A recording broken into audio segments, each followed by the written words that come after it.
Good morning, and welcome to Redeemer Lutheran Church in Columbia, South Carolina, where we're part of the ELCA. I'm Pastor Gary Lodeholt. When I went to Israel, I had been a pastor for about 15 years. Before that, I had been an active member of the church my whole life, attending Sunday school and youth programs and events and more. And I heard countless sermons. Then, when I went to college, I was a religion major, taking college level classes exploring the content and meaning of the Bible. After those 4 years were 4 more years of seminary, an intense graduate level study of the Bible and what it means.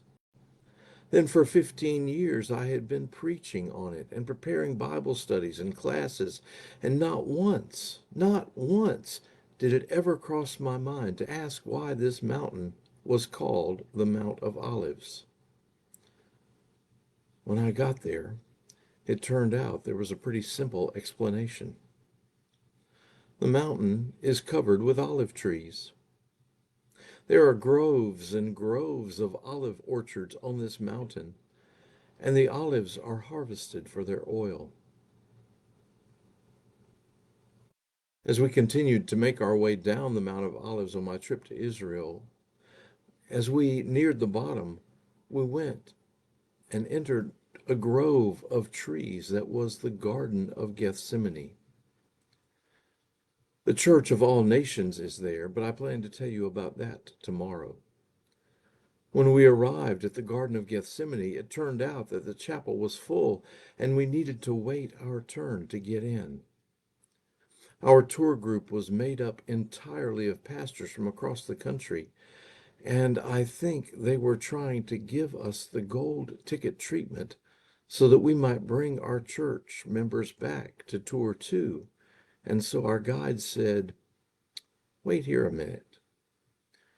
When he came back, he invited us to follow him, and we went out of the sidewalk-covered, manicured Garden of Gethsemane and went across the street where he opened a wooden gate.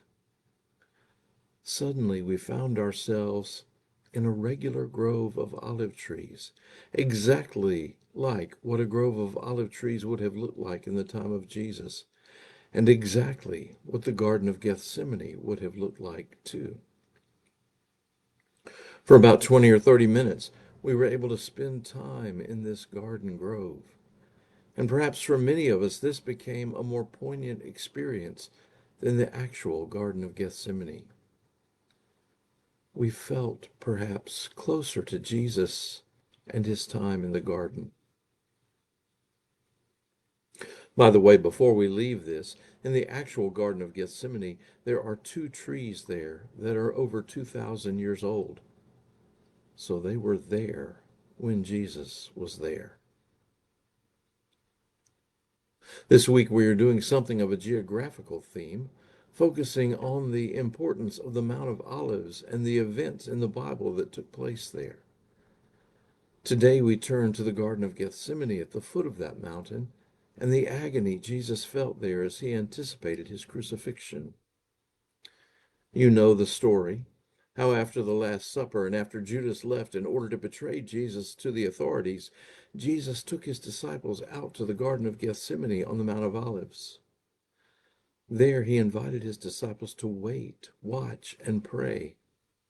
But full from their meal, they quickly fell asleep, while Jesus went a little way off from them and prayed that he might not have to go through the excruciating suffering of the crucifixion.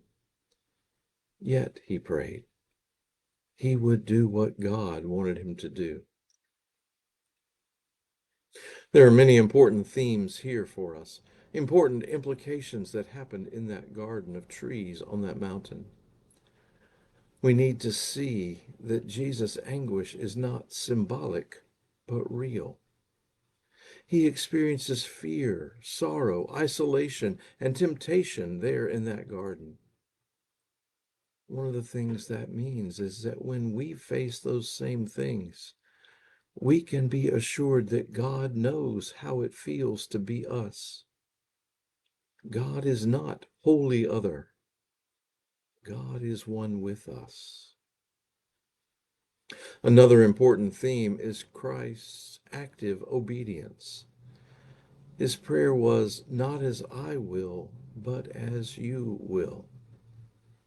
That's so hard for us to pray sincerely. We so fervently want what we want. Still, Christ's obedience was full obedience, and he was sincerely dedicated to God's will.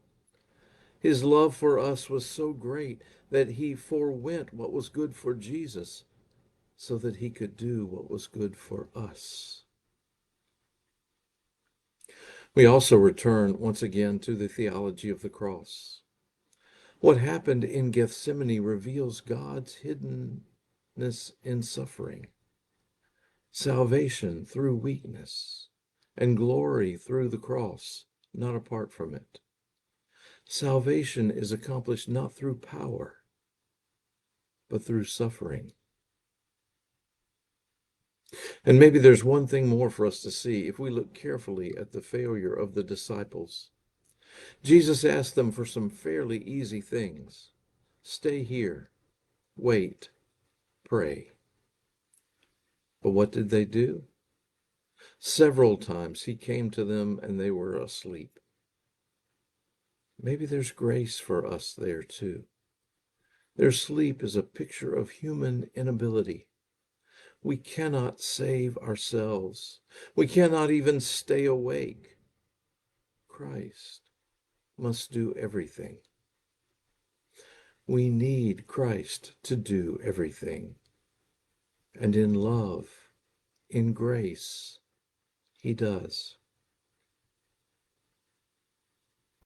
Frankly, those were the things I thought about that day as I wandered around in that natural grove of olive trees on the Mount of Olives. That day I had the opportunity to draw closer to Christ on that night, and also to know that he had drawn close to me. Thanks for sharing these moments with me. And remember to let this day belong to God.